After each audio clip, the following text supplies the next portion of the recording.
Okay, here's another wake up your business checkup tip. Make sure your business is actually incorporated.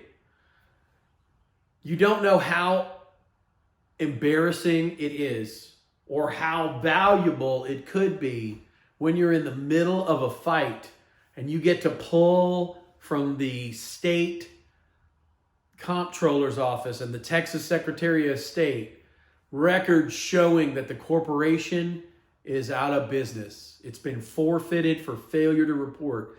I do videos a couple times a year to remind people about how critical it is and how easy it is to do your reporting. A lot of folks don't do it. They forget to hire somebody to help them remember. They think they can do it themselves and they don't do it. And then the next thing they know, if they're lucky, they get a piece of paper in the mail from the comptroller's office saying, tax forfeiture, that company's out of business. Problem with that is the address outdated, the comptroller's going to send it to the old address. And usually, even if it's updated, they send it to the wrong address anyway.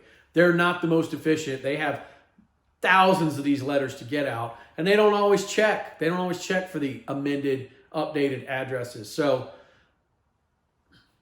every May in the state of Texas, your business entity has to file 2 reports with the state of Texas.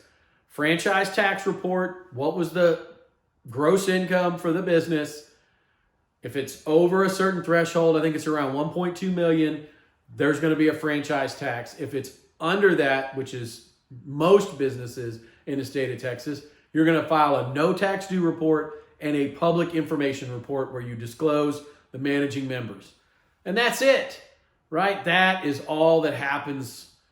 It's a very easy thing to do and a very hard thing to remember to do. You need to do it every spring. And when it's not done, that business entity doesn't have standing. It may lack corporate protection. It may put the shareholders' personal assets at risk if something bad were to happen while the entity is basically out of business.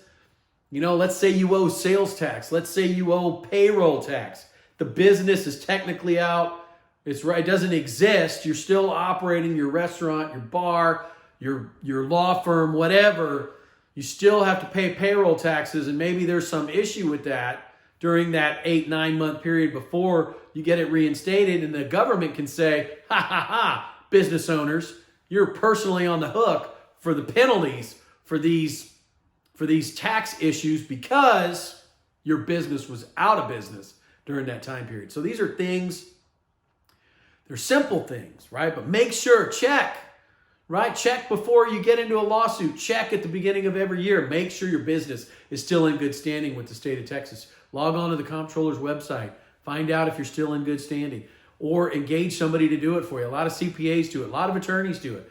If you have questions about this, chat at ashmorelawfirm.com, chat at ashmorelawfirm.com, or text Ashmore X2 to 47177. Text Ashmore X2 to 47177. Thanks again.